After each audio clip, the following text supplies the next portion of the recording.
One of the books that I have written, which is here, is on goal-based investing. And today I'm going to talk to you about why you should set investment goals and how should you go about doing it. It's very important that I don't miss out anything, so I'm following my blog. And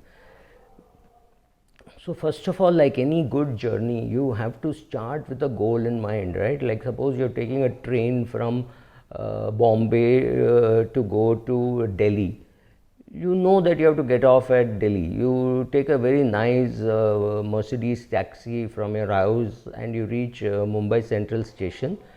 You don't sit in the vehicle and say, wow, I've reached, this is a great place, let me wallow some more time in the car. You don't do that. You know you have to change your vehicle. So you get off from the nice, beautiful taxi, very comfortable, and go off to the train. That's what you're supposed to do. You cannot be sitting there. Okay, you get into the train is very nice, you got into a Rajdhani first class, you're sitting very comfortably, the food is good, the ambience is good, you get a nice co-passenger with whom you're talking, and the train reaches let's say Baroda and your co-passenger is getting off. Do you get off with the co-passenger? Answer is no, you don't. And since you know the train, you're not really tracking, but otherwise you're going to look out of the train and see whether you're seeing Borivali, whether you're seeing a Vapi, whether you're seeing Surat, and then reaching Baroda, which means your direction is right. So you have to look at the direction. You don't have to do anything. You cannot do anything about the speed of the train. You sat in the right train, it is going to the right place. You should not get off in between. You should not get off at Baroda because your co-passenger is getting in. Another co-passenger gets in at Baroda and gets off at Ahmedabad. Their journey destinations are different. So one, you have to start off with a plan. Only when you start off with a plan. So when you go to a financial advisor and you sit down with your goals, which are a 3-year goal and a 5-year goal and a 10-year goal and a 25-year goal, 25-year old goal means 25 years away goal, then you realize that you need different strategies and therefore different instruments for these various goals. Obviously your 30-year fund, your 30-year money would be in equities, whereas your 3-year goal money would be predominantly in debt, maybe 90% in debt and 10% in equity, waiting for some kind of a kicks in the portfolio. But 90% you want to be in assets which you can encash exactly on the date when you want it. That is why you have kept it in a debt fund. In a debt fund you need to withdraw more or less 1 day, 2 days, 3 days before you need the money, not 2 years in advance like you would do in an equity fund. So strategies are different, the products are different, and the question is how much do you involve your IFA, how much does he understand, because he or she also has to understand your goals, right? So you have to also know that your likes, dislikes, your limitations, everything has to be written down. There could be some limitation that you have, that you don't understand equities much and you don't want to be too much into equities, you don't want to be in direct equities. That's a limitation. You say, I don't want to sit and learn, I want to be only in equity mutual funds. That's perfectly all right, nothing right or wrong, but all that has to be recorded somewhere. And if it is in writing, it is good for you to share it with your IFA, because only then both of you know whether you are on the same page, which means you have to have your philosophy statement and the IFA has to have his philosophy statement. Now if the fund also has a philosophy statement, that's great, because all three could be in tandem, right? You also have to be prepared for some unseen and unpleasant events. None of us were ready for this COVID happening in our portfolios. Even people who had data coming from China did not know that this would happen, did not know that this would be the dramatic impact on their portfolio in the world, in the way they live, the way they eat, the way they consume entertainment. Everything is going to change. It's going to have a huge impact. Will this impact last? I don't know, but definitely for this generation who is now anywhere between say 20 to 55, 60, it is bound to have a great effect on whatever they think of in future. How much of money should they have in their liquid fund, how much money should they have in their bank? All those things are going to change, right? Everybody suddenly start looking at it. I know that a sudden spurt in the number of wills being made. the number of health insurance being enhanced, right? So these changes will definitely be there.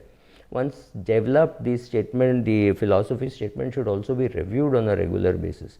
Consideration should be given to the time horizon very clearly that, okay, I have a house to be bought in 14 years, I have a children's education which is coming up in 10 years and 18 years for the two kids. I need to replace my car every 7-8 years. I need to replace some of the white goods once in a while. So I may create a separate fund for that, and I need my retirement corpus which has to be readied in 25 years, right? So you have all those goals written down. Once you build in the different points in time, which is bound to happen if you're running your life, it will be easy for you to achieve that particular goal. And also some goals may be more flexible, like your daughter going into medical education will happen when she passes her 12th class. It is not something which can be compromised. But if you have decided to buy a second house in 10 years, you may not do it in 10 years, you may do it in 8 years if there is a boom and the market has gone up and you feel like, wow, there's a good boom, my equity funds have done well. Is this a good time to be investing in real estate? Maybe. Therefore, you may do it in the 8th year or you may do it in the 13th year. It's not that has to be done on the same days, like marriage, buying a house, changing of cars, Europe vacation, all these things are flexible.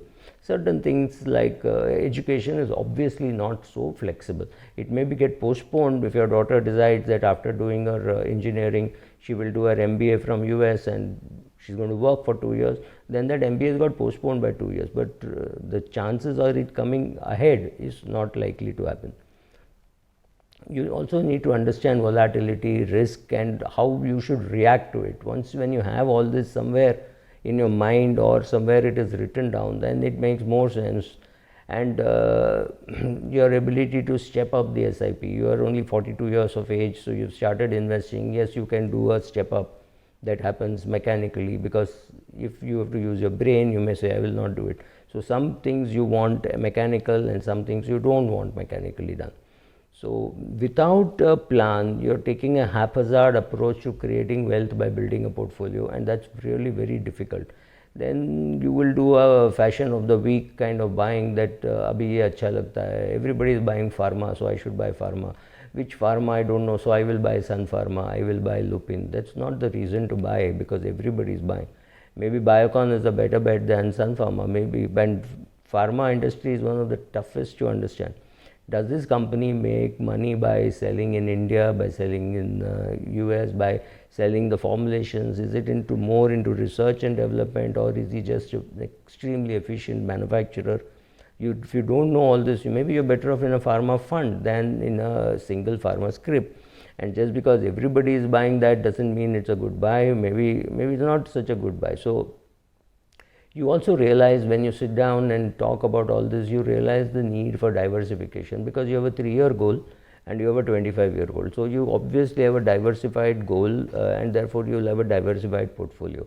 Your 25-year goal which is 25 years away, you may put everything into equity and say, I will shift to debt products after 18 years or 17 years. You may do that. But whereas for your 3-year goal, you may have predominantly in debt or only in debt, right? 90% debt or 100% in debt. That's the only great choice that you have. Your portfolio risk is also reduced by diversifying across market capitalization. Though market capitalization is something which has been created more by SEBI, but again you have a choice of mid cap, large cap, small cap, multi-cap fund, where the fund manager decides on what market cap to put at this point in time. So once you have all that in place and you have it in writing and your IFA knows what you are doing, believe me, you can be very calm during times like this and say, I know the market has gone down, I know mid cap and small cap have gone down, I know the liquidity in my debt portfolio, which is a credit risk portfolio, may not be too good, but it does not bother me, because I know that my time frame allows me the luxury of not worrying about it at this stage. I will look at it, yes, but worry about it, no. Thank you.